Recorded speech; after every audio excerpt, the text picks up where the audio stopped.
collapse of the systems needed for human survival.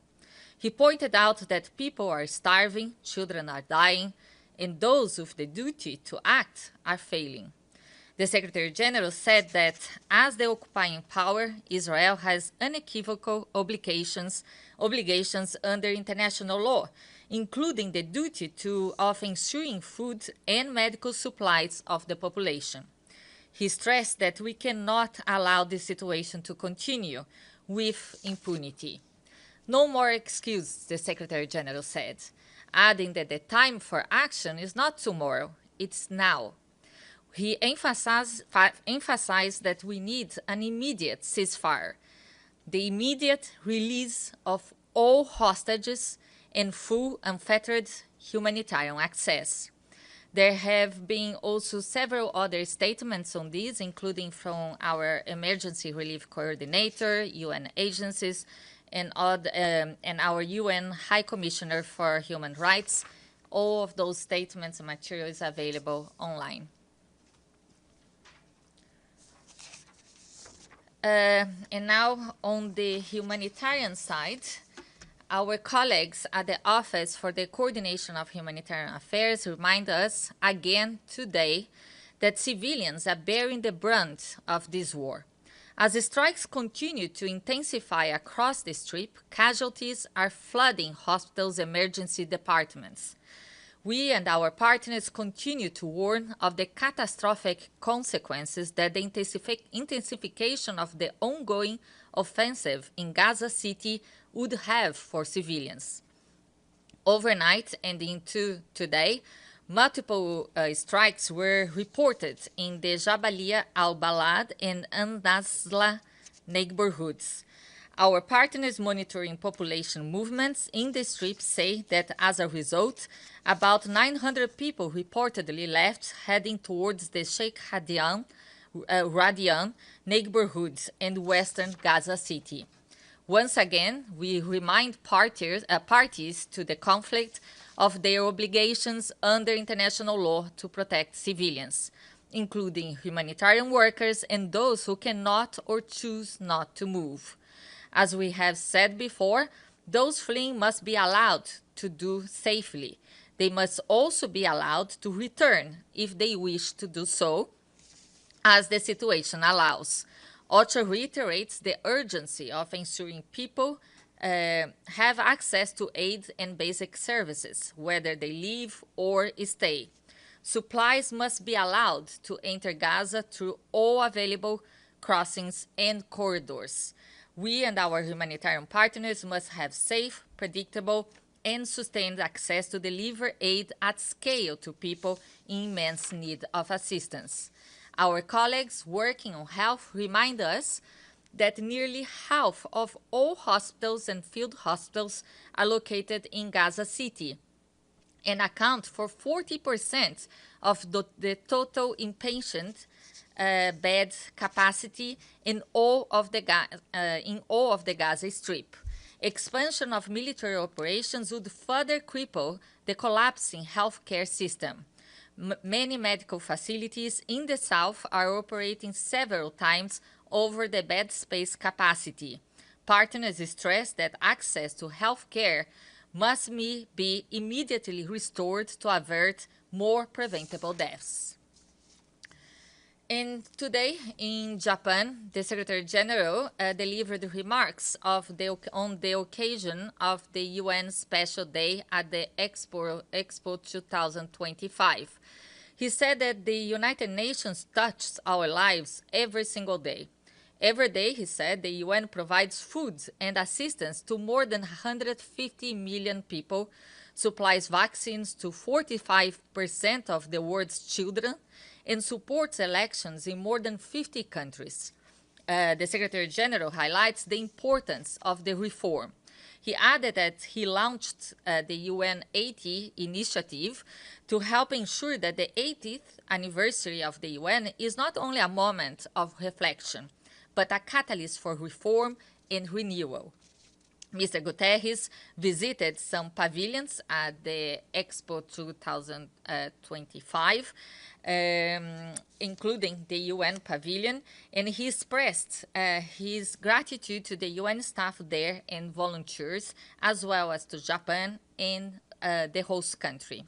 He will be back in New York tomorrow, Saturday.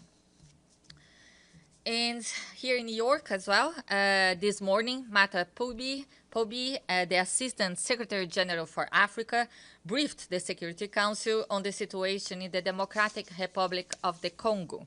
She noted encouraging progress in recent months, notably the signing of the peace agreement between the DRC and Rwanda, as well as the declaration of principles between the government of the DRC and the M23. She expressed appreciation for all the efforts of the United States and Qatar to bring peace to the DRC.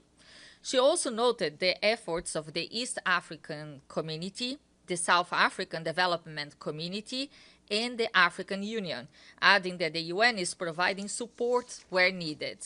Regrettably, Mr. Pobi said, the evolution of the security situation on the ground has not matched the progress achieved on the diplomatic front. She told Council members that the number of civilians casualties has risen dramatically.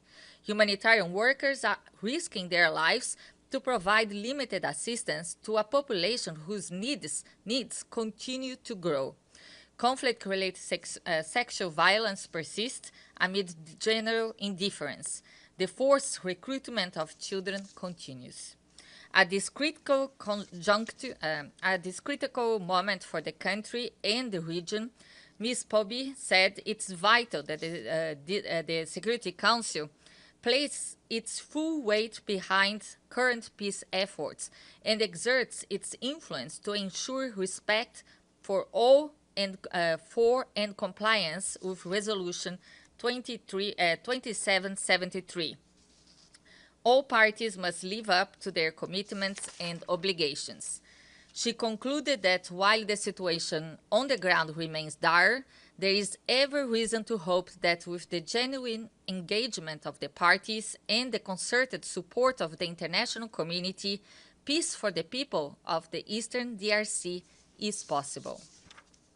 And also on the Security Council yesterday afternoon, as you know, there was a briefing on the UN support mission in Libya. Hamatete, the special representative of the Secretary General for Libya and head of the mission, briefed Council members, mentioning that 26 Libyan municipalities successfully went to the polls on 16th of August. In spite of some significant challenges, she called on all candidates to accept the election results as the choices made by their voters.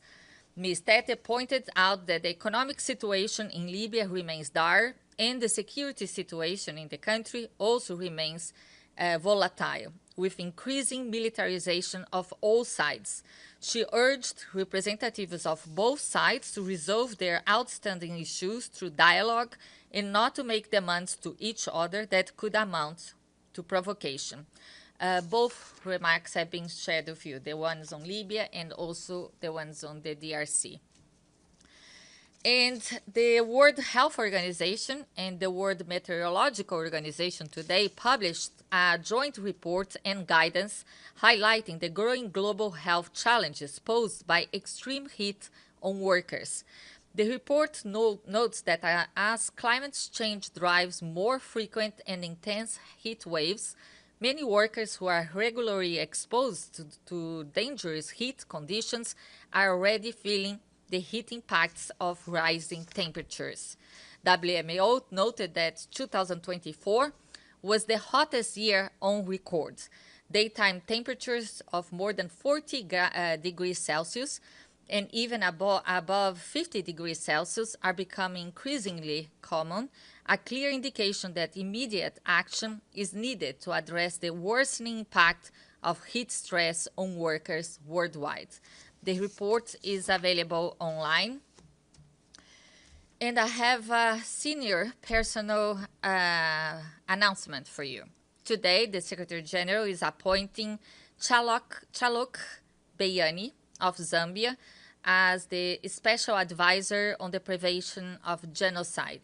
He succeeds Alice Nderitu of Kenya, to whom the Secretary General is grateful for her services. The Secretary General also wishes to extend his appreciation to Virginia Gamba, former Special Representative of the Secretary General for Children in Armed Conflict, and Pramila Patten, Special Representative of the Secretary General on Sexual Violence and Conflict, who have been serving as acting Special Advisor on the Prevention of Genocide. Ms. Patten will continue to serve as acting Special Advisor until Mr. Bayani assumes his position.